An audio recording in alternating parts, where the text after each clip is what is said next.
Welcome, welcome. Come on in. No, you're not late at all. Yes, I know our session was scheduled to begin 30 minutes ago, but remember, these are your sessions.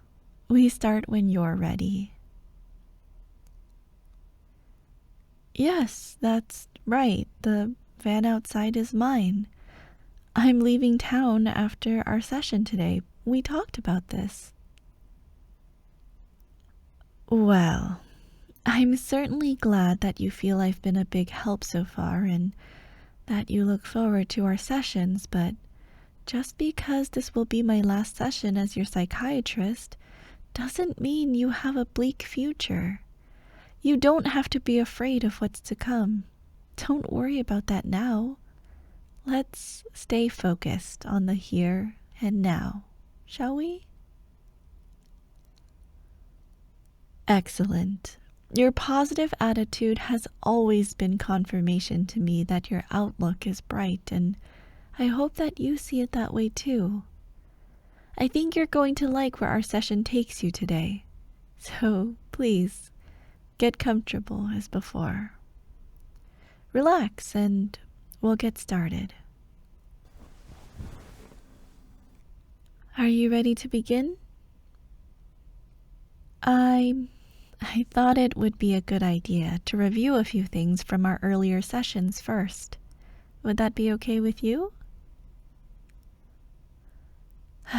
Very good.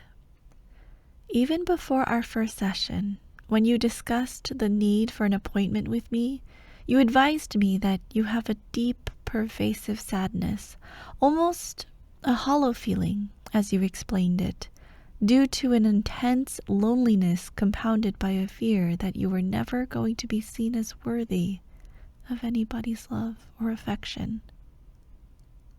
Yes, that's right. You also were afraid to approach anybody yourself, which added to your feelings that you were going to remain alone for all of your life. You expressed your desire for just one person to notice you, to need you, to love you. Yes, that's right. So, first, we began with a temperament study that revealed, among other things, that you possess an inherent feeling of worthlessness. At one point in our first session, you told me plainly that you felt you didn't deserve to be speaking with someone as beautiful and as wonderful as me, much less be receiving free therapy. Yes, I know you didn't say it in exactly those words, but it was certainly this feeling of worthlessness within you that was coming out. It also revealed that, although you always want your input valued, you are much more comfortable with someone else making all of the major decisions in your life. You very much want to be told what to do by someone you trust, to have your best interests at heart, which leads to the problem that, because of your feelings of worthlessness, you feel you will never find someone who truly cares about and desires your best interests. Additionally, you are highly intelligent as well as extremely analytical. You naturally study everything that interests you in great detail. This compounds your feelings of worthlessness because you vividly understand all of the areas where you have failed as well as all of your limitations, which makes you feel that your conclusion that you are worthless is justified. You also possess a very high degree of empathy, so that when you do fail others, which you feel is inevitable, you hurt for them to such a degree that you feel that the best thing for them would be that you remained out of their lives. These aspects of who you are all increase your feelings of worthlessness and intensify the belief that you will always be alone. Is that right? Moving on, We discussed the lack of support throughout your life from parents, teachers, and other students or colleagues, and even the few romantic partnerships you've been capable of beginning. Some of those relationships were self-sabotaged by your fears, causing you to run and hide. Some of those relationships were doomed from the start, due to the other person being an abusive individual who sought to take advantage of you. And some of those relationships failed because you tried to be somebody you were not, due to your belief that who you were could never be good enough. But that only led to their leaving when they found out you were lying to them about who you were. Does this all sound correct, or is there something you would like to add?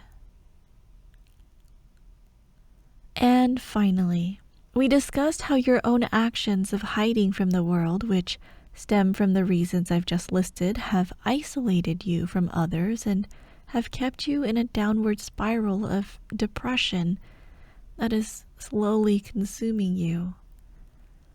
And that is what prompted you to accept my offer of help. You feel your own life is out of control, and you have asked me to help you regain it. Would you say that I've summed it up correctly? Well, then I believe I have created a treatment plan that will give you a true sense of worth and understanding just how valuable you really are. Offer you a supportive, nurturing environment. Protect you from those who wish to take advantage of you. And place control of your life in the positive place where it needs to be. Does that sound like something you desire? Very good. Then, if you're ready, we'll begin. Now, to start, I want you to place your hands behind your back. Yes, this is part of the treatment, so make sure you're comfortable. This isn't intended to hurt you, just to keep you secure. I'm going to first tie your hands in place.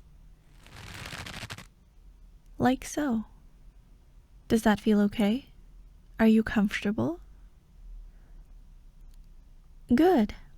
Then I'm going to place another rope around your feet, securing them as well.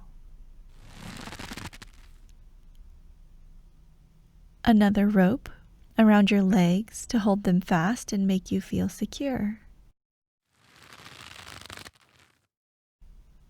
That's not too tight? And finally, I'm going to place this gag on your mouth so you won't be able to speak. From now on, I want you to nod slowly and clearly when instructed. Up and down for yes, and side to side for no. Do you understand? Very good.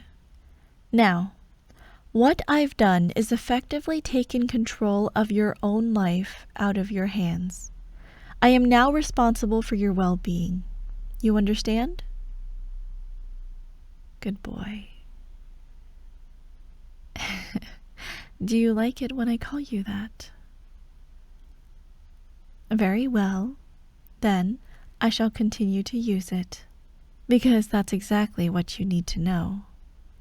I do believe that you are a good boy. You are highly valued.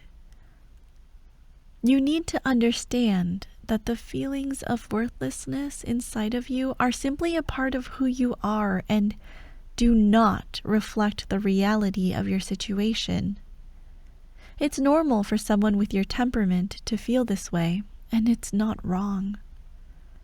For the rest of your life, no matter how you grow and no matter what you learn in order to overcome those feelings, they'll always be there under the surface.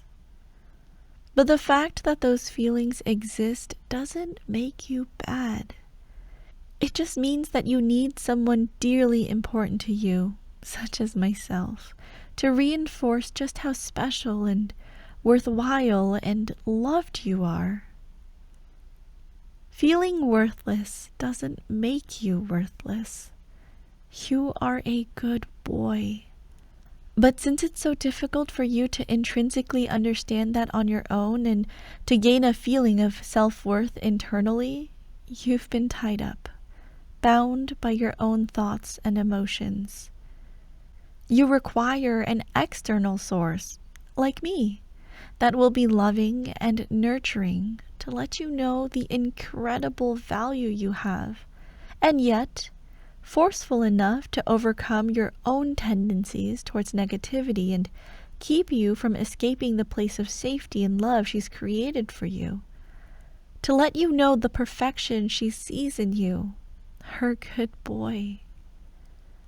And you need that forceful yet loving reinforcement to be backed up by actions that will show you how loved you are and prove that my words aren't hollow.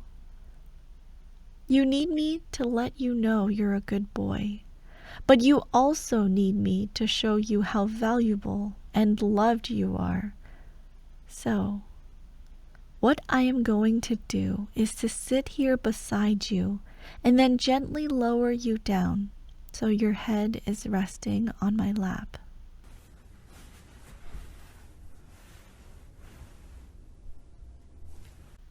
That's a good boy. Are you comfortable? Good boy. And if I gently massage your scalp like this, does that feel good to you? Does that let you know how much I care for you and desire your well-being?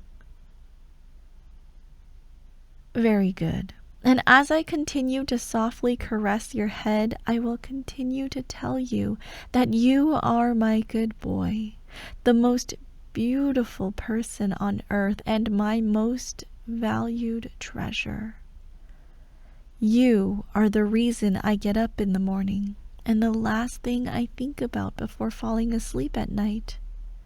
I would do anything to make you feel loved, protected, and happy.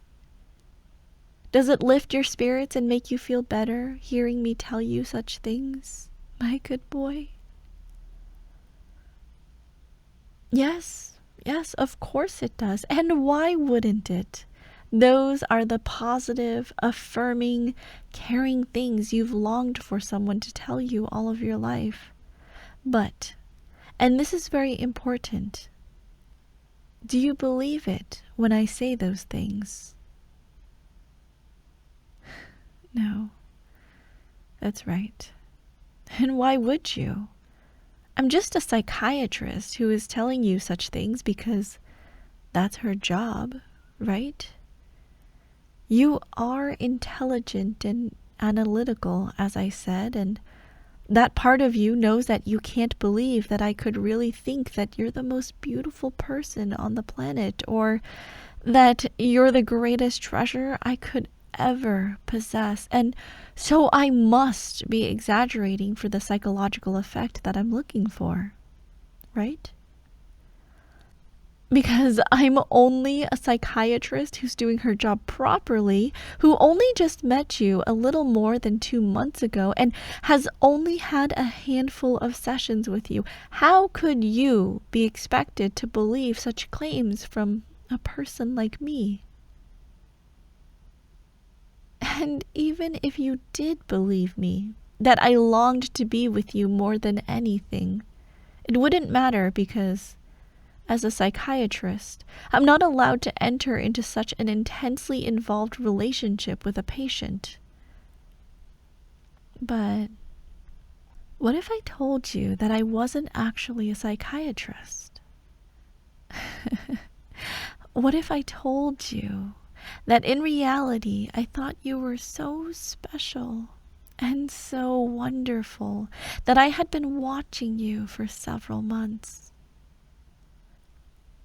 What if I told you that I had tried to get your attention, but you had ignored or rejected me because you found me so beautiful and so wonderful that you hid from me because of the feelings of worthlessness I have just reviewed?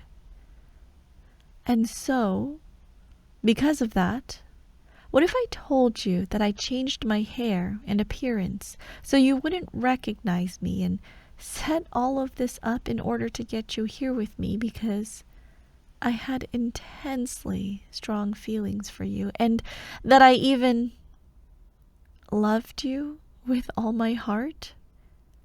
And that for all of the time that I've been watching you, I've longed for the day that you were mine like this, lying in my lap, having allowed me to tie you up, letting me stroke your precious hair with my fingers, and telling you what a good boy you were?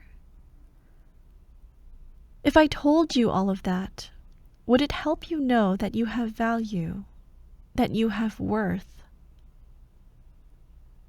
Would it help you understand just how special you are, knowing that someone would go to all of that trouble just to make you hers? Good boy. Good boy. Because here's a secret, and I believe it's the secret to making you truly happy. All of that is absolutely true. I fell in love with you from the first moment I saw you, and have tried to get you to notice me. But you shut me and everybody else out of your life, so I resorted to other means. I've studied you for some time now. The piece of art in your bedroom that you thought you'd won in that raffle was actually a camera. I've been watching everything. I know your habits, the food you like, the games you play, the amazing skills and talents you possess, and the shows you watch. I even know that you are a deep, peaceful sleeper, and I have loved falling asleep with you, imagining that you were lying beside me, feeling safe and cared for in my presence. But none of that insight gave me access into your heart and mind. I had to know why you wanted to hide from me.